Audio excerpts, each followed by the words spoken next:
This is something we were taught when we were younger, and then we were told to completely forget about it because we need to be good consumers that all buy the same crap.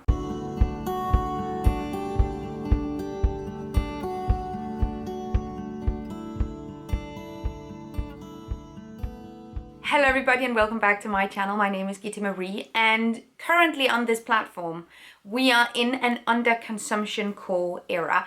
I love that this is going viral. I love that this is trending. I love when we have new words of describing that we're using what we already have and we're buying less stuff. That is always amazing. I've already made 2 videos about my underconsumption core vibes, my ideas, the things that I do. If you're new to the underconsumption vibe, I suggest that you watch those 2 videos because today I'm going to be trying popular hacks or popular underconsumption core routines, meaning that I asked you guys on Instagram what were your sort of go-to underconsumption core ideas when you thought of that word, and we're gonna try them out today. So without further ado, let's get started. I love this first one, mending socks, darning socks. Actually last year I got my very own darning tool. I got it from my grandmother's house. Now you don't need a darning tool, you can also use a tennis ball or a jar. You just need to stretch out the socks so that you can see all the tiny stitches, and this is something I've been a little bit intimidated by, but I've tried over the course of my zero waste journey. I've tried darning socks a few times. I find it definitely to be a lot easier with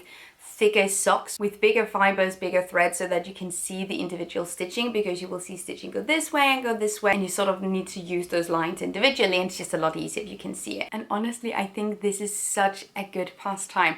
I like to darn socks and generally just mend my clothes whenever I watch a movie or a show. Now I recommend to do this with all things that break, simply trying to repair them, but I feel like this is an especially nifty craft if you have expensive outdoor socks or like expensive woolen knitted socks that you don't want to discard of. Obviously don't discard of any clothing, but you catch my drift. I give darning socks a 10 out of 10. Reusing plastic bags until they wear down. Oh my goodness, I love this. So as someone who's been living zero waste for almost a decade, that obviously doesn't mean that I never acquire any kind of plastic product, and it doesn't mean that I never have plastic bags. It means that sometimes you're not in control. Sometimes a plastic bag finds its way into your home, and instead of throwing it away because it doesn't fit with your vibe, use it. I have a couple of different plastic bags in my kitchen that I use to store bread, that I use if I'm going on holiday and I need to bring beauty products. Any kind of situation where you want an airtight seal and you don't want to bring a solid container. Having a plastic bag on hand is really handy. Just reuse it over and over. Have I been known to wash a plastic bag now and then? Potentially. I feel like this is sort of in the same neighborhood, but cutting out cosmetic containers. I guess meaning stop buying containers that are pretty and nice and then take your groceries and fill it into the nice containers simply to throw away the original packaging. Completely get that. Now I am a pantry girl for life. I have been a pantry girl since the very early start of my zero waste journey, and I feel like it's so practical to have things on display. Now you don't have to go out and buy all your containers at once. They don't have to be matching. Acquire them through different means than buying it as a 24-piece set. So you can reuse packaging that you already get from the supermarket, like jam jars, soup jars, or you can thrift your jars. So many jars in thrift stores. So many. My aesthetic is when nothing is matching and everything is chaos, and I love that. And I feel like with certain products from the grocery store, there is a point to be made that putting them into a solid glass container can make them last longer, can avoid them going stale, and can also avoid them being eaten by pests, potentially. But the whole restock thing, which I definitely see on my social media pages all the time, where people buy something and put them into different containers, but then they still have product in the first container. So now they have the same thing 2 places. Seems so unnecessary, and I think doing something solely for the aesthetic is impractical. I feel like we are at a point where form over function is just unserious. Whenever we see something that we really like, and whether you're zero waste or you're an impulse buyer, sometimes we get tempted to buy something. However, one thing that you can ask yourself whenever that happens is if it's nice to have or if you need to have it. And that can often spark internal conversations in your head whether or not this is actually something that's necessary, and always leaning towards things that are necessary. Now obviously she's an eco-maximalist over here. I have so many things that are not necessary, but when it comes to buying new things, when it comes to creating demand for new products to be made, which is what we do when we buy new things? I think it's a really good question to ask yourself whether this is something that's just nice or whether this is a necessity. God knows that has made me think twice about a lot of purchases that would definitely have been mistakes. Pack your lunch. I love this. Now I work from home the vast majority of the time. When I'm not traveling for work, I work from my office, which is here. So on the daily, I don't have this issue, which I'm very happy about. Whenever I do travel, however, I try to pack leftovers from dinner. I try to bake something. I try to, in one way or another, make food at home that I can bring, because if you have to buy food on the go, you often end up buying too much, buying something that is just not right, and buying something that's very heavily packaged. The lunchbox has been my travel companion for so long. I really recommend. Okay, I absolutely love this. Embroider over stains to both cover up the stain and make them more personalized. I tried this yesterday and I love it. This is one of my favorite things. Now, I had a blue shirt that I've had for ages and ages, and I tried to spot wash it. It didn't go away. So now we're embroidering a red heart on top. So I always have my heart on my sleeve. Isn't that the most adorable little thing of all time? If sustainability was like the Olympics, visible mending would absolutely be a discipline. I think it's so adorable. It adds character to your clothes. Think about if we all fixed our clothes like this and everyone ended up having like these small personalized parts of their wardrobe. It would be, isn't that the cutest thing ever? Anyway, I am definitely going to keep doing this from now on. Save your fabric scraps for different art projects. If you're nifty, always save your fabric scraps. Now, I am not super nifty, but I would recommend saving fabric scraps if you want to put a patch on something, want to repair something. What I do instead, and I talked about this in a different underconsumption call video, is that I cut up all my small fabric scraps and I stuff them into my pillows, my cushions, because the filling in pillows is often synthetic and it loses a lot of its fluff over time. So I simply just stuff it with textile waste. Mainly because we can't really recycle textile waste in an effective way. So a lot of the textile waste we throw to recycling isn't actually getting recycled. If we have ways of using it in our households, that is so much better. Just a quick shout out to this: fix it, borrow it, or buy it secondhand. Absolute. Borrow something from people that you know instead of going out and buying the same thing. 10 out of 10. So me and my neighbor basically share a backpack at this point. She bought it when she was in Australia and backpacking through the country. It's such a big backpack, it's not something you use every day, but I borrow it whenever I have to go to festivals. Then she borrows my dehydrator and Bob's your uncle. Cheapskate. Environmentally conscious. But I feel like not every individual person needs to buy these things that they use a couple of times a year. I love when we can normalize sharing things among us. This is something we were taught when we were younger, and then we were told to completely forget about it because we need to be good consumers that all buy the same crap. I got a lot of comments like, being poor helps. Does not having money to buy the cute things count as an underconsumption core hack? Yes, I grew up without a lot of resources, and a lot of these underconsumption core hacks just feels nostalgic because a lot of consumers, when they hear about sustainability, about zero waste, about any kind of lowering your consumption, lowering your impact, think about things to buy in order for that to happen. Reusables, drinking bottles, sustainable fashion brands. They think about stainless steel lunch boxes and eco straws and like all of this stuff, which is expensive. But the foundation of individual sustainability and frugalness comes from impoverished communities. Reusing things, upcycling is all something that shouldn't be costing you money. Sustainability in general shouldn't be costing you money. Eating plant-based, which is more sustainable, eating more whole foods, eating beans rather than meat, is cheaper. Reusing and repairing your clothes, cheaper as well. Okay, but this is so real. Spend time in nature because there's nothing to buy there. That being said, however, camping gear is flipping expensive. Hiking gear is flipping expensive. Luckily, you don't have to buy any of that. You can buy that. You can acquire it secondhand, once again, if you're into it, but you don't need it.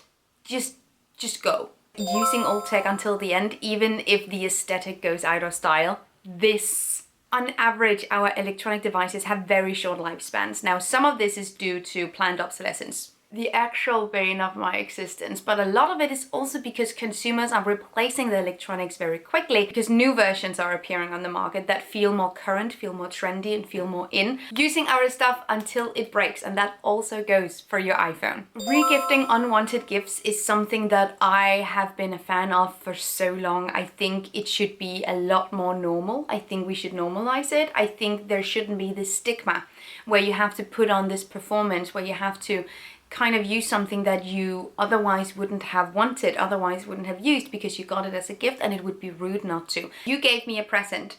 It is up to me now what I do with it. And I feel any kind of gift shaming, gift guilt, it is peak overconsumption. We're forcing each other to use things we otherwise wouldn't have wanted to use, or that is impractical for us to use. The last time this happened to me was a few years ago when my grandmother gave me a gift set with shampoo and conditioner, and I have my conditioner bar and my soap bar, which I love to use. So I didn't really need shampoo and conditioner. So I just re-gifted it to someone who I knew would appreciate the gesture and would appreciate those products more. Anyway, you shouldn't feel internal guilt or internal shame for doing that. Other people might have a different perspective than you, but you shouldn't feel bad about it.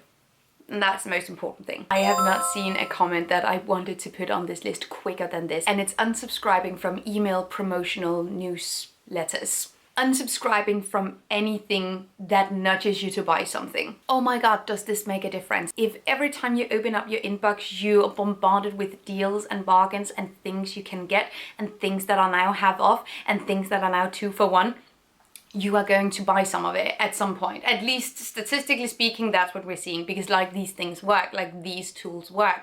So unsubscribing from them is such a good way of making sure that when you buy something, it's because you seek it out, it's because acquiring that thing is necessary, and it's not because the brand is telling you to buy it. Does that make sense? Save envelopes, boxes, any kind of shipping material to reuse for shipping out. Again, I love this. This is such an easy thing to do, and it saves you so much money as well, because buying a box to ship something in is expensive. Envelopes also cost money and you already receive them. I like to write where the box was shipped from and encourage that you reuse it as well. Then we can make a little list of everywhere this box has traveled to. I think that's so nice. Anyway, you don't have to romanticize it in this way, but simply just reusing shipping materials is a really good idea. She's on theme for the next one because it's about tea. This next one is about saving your tea, your infused tea, to reuse to make sweet tea or to make iced tea. I've used my tea bags and my infused tea for several things, including like hair masks, facial treatments. You can use it for all kinds of things. It's a great scrub as well, just like coffee grounds. But using it to make infused tea and sweet tea, any kind of the sort, is a really good idea as well. So I just wanted to pop that in there too. Maybe we're on the same side of the internet, but I get so many cleaning products advertised towards me. I don't know if I should take that personally. A lot of the things that I get advertised to me are microfiber cloths that can pick up dust in a very effective way. And it seems like we keep reinventing the wheel when it comes to these cloths. Anyway, I love this next tip. It's using discarded old clothes to dust with. Super easy, so simple. It's the elegance of the simplicity of it that I just absolutely love. You can use all discarded clothes for so many different things before you pop them into your cushion. Polishing silver, dusting things up. You can also turn them into tote bags and do so many different kinds of stuff with it. Anyway, really love this hack. Steal your dad's clothes just got me, because I was wearing my dad's shirt yesterday when I did a lot of the B-roll for this video. And I love that shirt so much, so steal his clothes. Heck, it steal everybody's clothes. Another underconsumption core tip that one of you guys posted was that you could take a dishwashing soap and you could dilute it with a little bit of water and then use that to clean your kitchen counter. I'm definitely also guilty of whenever I'm kind of low on dishwashing soap, I just add water to it, and then somehow I've convinced myself that now I'm making more dish soap by adding water to it. It's not rock solid logic. I will never get tired of saying that napkins, cloth napkins, are just so much better than paper towels and paper napkins. In a table setting, in your purse, any kind of place where you would otherwise use a disposable napkin. Now, is this the biggest impact in your everyday life? No, absolutely not. But it's so classy, and it's also very under consumption core, because you can find these in thrift stores, you can make them yourself, and it's so convenient. Waving a cloth napkin, excuse me. Learning how to make simple alterations to clothing is such a game changer. And I think I've said this probably 10,000 times on this platform, but I love to make alterations to my clothing to make them more personal, but also to make them fit me better. It's never perfect, it's never pretty, but it works, it's effective, and that's all that matters. And the more you make these alterations, the more you practice, the better it will be. I absolutely recommend, and it doesn't have to be good, it just has to work. How can I MacGyver this is such a good perspective. It's such a good question to ask yourself. And that goes for when you have something that's broken and you need to fix it, but it also goes for when you just have material and you want to make it into something else. I feel like having the perspective that material is material and it doesn't have to fulfill its intended purpose, but it can fulfill a multitude of purposes depending on how you use it is so good, so sustainable. Under consumption core peak. I think my most recent example was I was at a wedding this weekend where I saw a woman with beautiful big floral earrings and I loved them. I was instantly in love with that vibe. I think it's so beautiful when you have like really big dramatic earrings on. And I recently had a hair clip with flowers in it that broke beyond repair. I removed the flowers violently from the clip and attached them to some clip-on clips to make a similar effect, and I absolutely love the result. The result is everything. So looking at materials for all their potential purposes and not just as the thing that it was when you acquired it, I think is so important. We all need to MacGyver something once in a while. Now this goes without saying, but the best you can do to be sustainable, the most epic under consumption core hack is use what you already have. And I feel like that encapsulates a lot of the other things that we've been talking about, right? And that goes for basically everything. But I feel like one of the more obvious examples of that is whenever you see a trend or a certain kind of style that you want to participate in, instead of going out and buying new things that sort of encapsulates that trend, see if you can interpret that trend through things you already own. I don't know if this is an unpopular opinion, but if you have to continuously buy new things whenever new trends and styles appear in order to participate in them, you don't have style. You don't know how to style things because most likely you already have something in your wardrobe that you can alter, that you can reshape, that you can wear in new ways. You can participate in any trend with things you already own.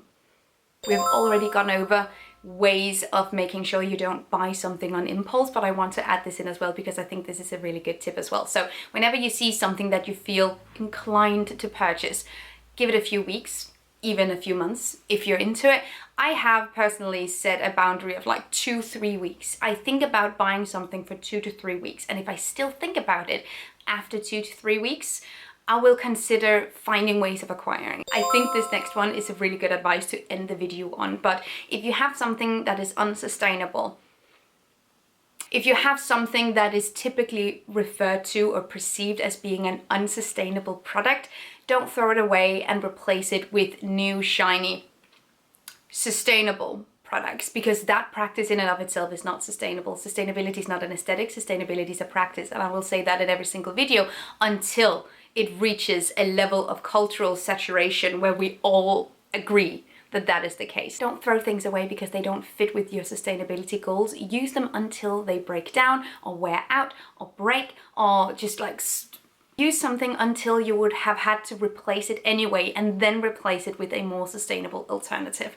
That way we're being sustainable, we're being conscious, but we're also being frugal, and we're also lowering our consumption, because that's the most important thing. We cannot buy our way to sustainability. We have to use the things that we have before we buy new stuff. And if we can buy less stuff, any kind of buying less shit is good. If you have any good tips, routines, or hacks, comment down below and let's inspire each other. Thank you so much for watching. Have an amazing day, and I will see you guys next time. Take really good care of yourselves. Until then, bye.